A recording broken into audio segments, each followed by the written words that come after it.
اس channel پر ایک بار پھر خوش آمدید۔ آج ہم اپنے اس اکیڈمک سفر کی چوتھی نشست میں داخل ہو رہے ہیں۔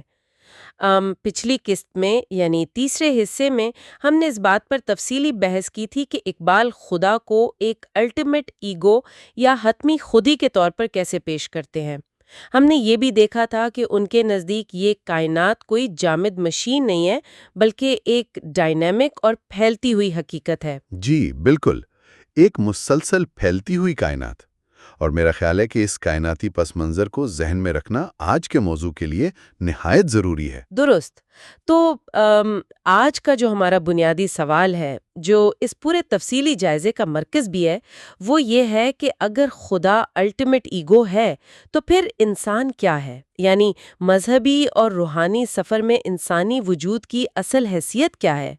کیا روحانیت کا حتمی مقصد اپنے آپ کو خدا کی ذات میں مکمل طور پر تحلیل کر دینا ہے، یا پھر اپنی انفرادیت جسے ہم خودی کہتے ہیں اسے مزید مضبوط کرنا ہے؟ دیکھیے، یہ وہ موڑ ہے جہاں علامہ اقبال کا فلسفہ کلاسیکی اور روایتی صوفیانہ افکار سے ایک بہت ہی واضح اور میں کہوں گا کہ ایک بہت ہی ریڈیکل طریقے سے الگ ہو جاتا ہے۔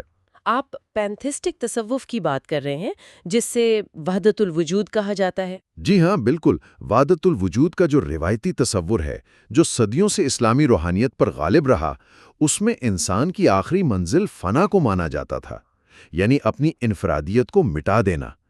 اس کی سب سے عام مثال جو دی جاتی ہے وہ قطرے کا سمندر میں غرق ہو جانا ہے۔ قطرہ جب سمندر میں ملتا ہے تو وہ اپنا وجود کھو دیتا ہے۔ اچھا، لیکن اقبال اس تصور کے شدید خلاف نظر آتے ہیں۔ بہت شدید خلاف۔ ناقدین اور جدید محققین اس بات پر متفق ہیں کہ اقبال کے نزدیک انسانی خودی یعنی ہیومن ایگو کوئی وہم یا دھوکہ نہیں ہے جس سے چھٹکارا پانا لازمی ہو، بلکہ یہ ایک بہت ہی حقیقی اور کائنات کی ایک انتہائی ٹھوس اکائی ہے۔ تو پھر ان کے نزدیک قطرے کا کیا بنے گا؟ ان کا ماننا ہے کہ روحانیت کا مقصد قطرے کو سمندر میں فنا کرنا نہیں ہے، بلکہ اس قطرے کو اتنا مضبوط اور توانا بنانا ہے کہ وہ ایک موتی بن سکے، ایک ایسا موتی جو سمندر کے دباؤ کو برداشت کر سکے۔ اقبال یہ دلیل دیتے ہیں کہ انسان کا اصل مقصد خدا میں مٹ جانا نہیں، بلکہ خدا کا شریک کار بننا ہے، ایک کو ورکر بننا ہے۔ کو ورکر بننا یعنی کائنات کی مسلسل تخلیق میں حصہ لینا۔ یہ ایک بہت ہی طاقتور اور انفرادیت پسند نظریہ ہے۔ لیکن جب ہم انفرادیت اور خودی کی اتنی شدت سے بات کرتے ہیں تو فوری طور پر مغربی فلاسفرز، خاص طور پر نیٹشے کا دھیان آتا ہے۔ ثانوی ذرائع اور ایکڈیمک اسکالرز بھی تو اقبال اور نیٹشے کے درمیان اس مماثلت کی نشاندہی کرتے ہیں۔ یہ ایک نہایت اہم اور پیچیدہ ایکڈیمک بحث ہے۔ یہ سچ ہے کہ اقبال پر مغربی فلسفے کا، خاص طور پر جرمن آئیڈیلزم کا گہرا اثر تھا۔ ہیگل کا نظریہ بھی یہاں جھلکتا ہے کہ لامحدود جب محدود کو اپنے اندر سموتا ہے تو اسے مٹاتا نہیں ہے۔ اور جہاں تک نیٹشے کی بات ہے، اس کا فوق البشر یا سپرمین کا تصور بظاہر اقبال کے انسان کامل سے بہت ملتا جلتا لگتا ہے۔ دونوں انفرادیت اور ارادے کی طاقت پر یقین رکھتے ہیں۔ لیکن ان دونوں کے درمیان ایک بہت بنیادی اور شاید سب سے بڑا فرق خدا کے تصور کا ہی تو ہے۔ بالکل، اور محققین اسی فکری تناؤ کو نمایاں کرتے ہیں۔ نیٹشے کا سپرمین کائنات میں بالکل تنہا ہے، اس نے خدا کو رد کر دیا ہے، وہ دہریت اور مادیت کا مجسمہ ہے۔ اقبال نے نیٹشے کی اس مادیت کو نہایت سختی سے مسترد کیا۔ ان کا انسان کامل خدا کا باغی نہیں ہے، بلکہ وہ تو خدا کا سب سے بڑا نمائندہ ہے۔ یعنی انہوں نے نیٹشے کے وائٹلسٹ فلسفے سے توانائی اور عمل کا تصور تو لیا، لیکن اسے اسلامی الہیات کے تابع کر دیا۔ درست، مگر یاد رہے کہ ایکڈیمک سطح پر اسے ایک بہت بڑا تھیولوجیکل رسک مانا جاتا ہے، کیونکہ روایتی علم الکلام انفرادیت کو اس حد تک ابھارنے کا عادی نہیں تھا۔ اچھا، اگر ہم اس انسان کامل اور خدا کے تعلق کو مزید کھنگالیں تو ایک سوال علم کی نوعیت کا پیدا ہوتا ہے۔ جس طرح انسان خدا تک پہنچتا ہے، یعنی مذہبی تجربہ، اسے اقبال کیسے دیکھتے ہیں؟ کیونکہ جدید سائنسی ذہن تو اکثر صوفیانہ کیفیت کو محض ایک وہم یا نفسیاتی خلل قرار دے کے رد کر دیتا ہے۔ اقبال اس رد کو تسلیم نہیں کرتے۔ وہ مذہبی تجربے کو، یا جسے ہم صوفیانہ تجربہ کہتے ہیں، اسے علم کا ایک حقیقی ذریعہ یا ریئل موڈ آف نوئنگ قرار دیتے ہیں۔ جیسے حواس خمسہ سے ہم دنیا کو جانتے ہیں، ویسے ہی باطنی تجربے سے ہم حتمی حقیقت کو جان سکتے ہیں۔ بالکل وہی بات۔ اور یہاں Iqbal American philosopher William James کی پریگمیٹک اپروچ سے بہت قریب نظر آتے ہیں۔ ولیم جیمز نے کہا تھا کہ کسی بھی تجربے کی سچائی کو اس کی جڑوں سے نہیں بلکہ اس کے پھلوں سے پرکھنا چاہیے۔ پھلوں سے پرکھنا، میرا مطلب ہے اس کا عملی نتیجہ دیکھنا۔ جی، اس بات پر بحث کرنے کے بجائے کہ یہ تجربہ دماغ کے کس حصے سے پیدا ہوا، یہ دیکھنا چاہیے کہ اس نے انسان کی زندگی میں کیا تبدیلی پیدا کی۔ اگر وہ تجربہ انسان کو بہتر اور کائنات کے لیے مفید بناتا ہے تو اس کا پھل سچا ہے۔ اسی بنیاد پر اقبال نے صوفی اور پیغمبر کے تجربے میں ایک نہایت باریک فرق کیا ہے۔ وہ فرق جس میں صوفی واپس نہیں آنا چاہتا اور پیغمبر تاریخ بدلنے کے لیے واپس آتا ہے؟ جی ہاں، صوفی کا تجربہ اس کی اپنی ذات تک محدود رہتا ہے، جبکہ پیغمبر اس اعلیٰ ترین تجربے کے بعد دنیا کے دھارے میں واپس لوٹتا ہے تاکہ ایک نئی تہذیب، ایک نیا قانون بنا سکے۔ یہ تشریح تو بہت منطقی لگتی ہے، لیکن اگر ہم آج کے دور کے علمی چیلنجز کی بات کریں، میں سوچ رہی تھی کہ جدید اعصابی سائنس یعنی نیورو سائنس اس صوفیانہ تجربے کا ایک بالکل ہی مادی اور سائنسی جواز پیش کرتی ہے۔ آپ ڈیفالٹ موڈ نیٹ ورک کی طرف اشارہ کر رہی ہیں؟ فنکشنل MRI کے ذریعے بتاتے ہیں کہ جب کوئی مراقبہ کرنے والا شخص اس گہری کیفیت میں جاتا ہے جسے وہ خدائی ملاپ یا ایگو ڈیسولیوشن کہتا ہے، تو دراصل اس کے دماغ کے یہ مخصوص حصے عارضی طور پر غیر فعال ہو جاتے ہیں۔ اور انسان کو یہ فریب ہوتا ہے کہ اس کی ذات کی حدیں کائنات سے مل گئی ہیں۔ جی، تو سائنس کی نظر میں یہ کوئی اعلیٰ علم نہیں ہے، بلکہ محض دماغی سرکٹ کی ایک تبدیلی ہے۔ ہم اس سائنسی اور مابعد الطبیعاتی ٹکراؤ کو کیسے دیکھتے ہیں؟ دیکھیے، ایک اکیڈمک مبصر کے طور پر ہمارا کام یہ نہیں ہے کہ ہم سائنس یا مذہب میں سے کسی ایک کو سچا قرار دیں، مگر محققین جیسے نعمان فیضی اس پوری صورتحال میں اقبال کے کام کے اندر ایک بہت گہرا ایپسٹمولوجیکل ٹینشن یا علمیاتی تناؤ کی نشاندہی کرتے ہیں۔ وہ نمائشی اور عملی فلسفے والا پیراڈاکس، اسے ذرا واضح کریں گے؟ جی، دراصل فیضی کی تنقید یہ ہے کہ اقبال بیک وقت دو مختلف کشتیوں میں سوار ہیں۔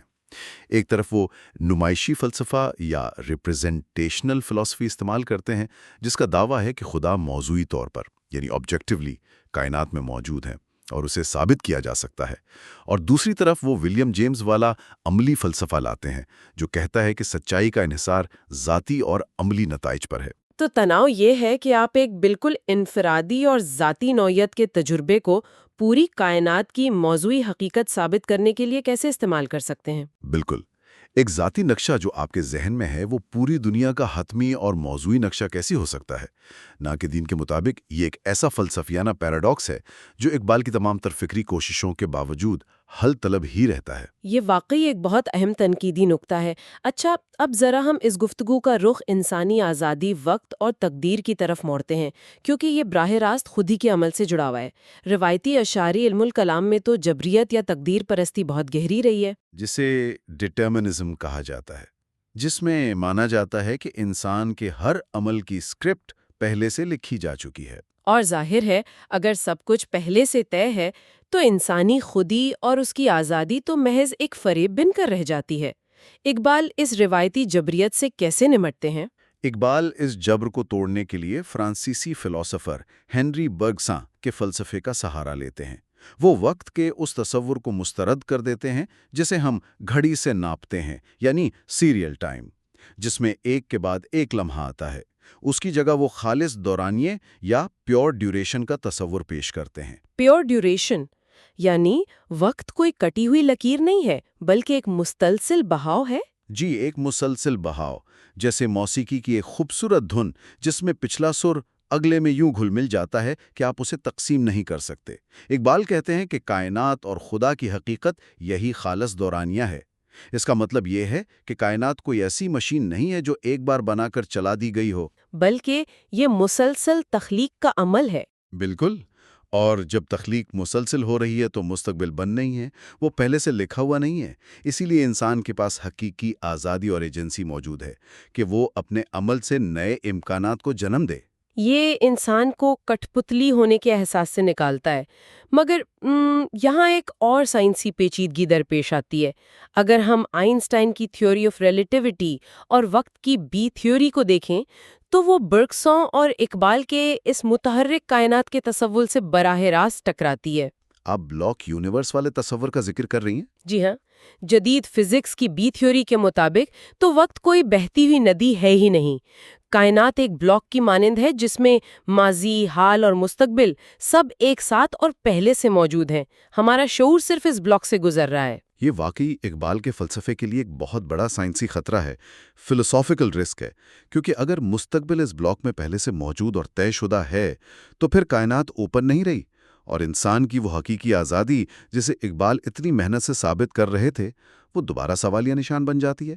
ایک بار پھر سائنس اور مابعد الطبیعات آمنے سامنے ہیں۔ اور ناقدین اس علمی ٹکراؤ کو بہت اہمیت دیتے ہیں کہ برکسنگ کا وقت کا تصور جدید طبیعت کے سامنے کتنا ٹھہر پاتا ہے۔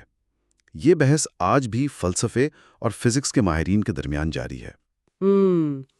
اس سب کے بعد ہم شاید اس تفصیلی جائزے کے سب سے حیران کن اور بعض حلقوں کے لیے شاید سب سے زیادہ پریشان کن موضوع کی طرف آتے ہیں، بقائے دوام کا تصور، یعنی ایمورٹیلٹی۔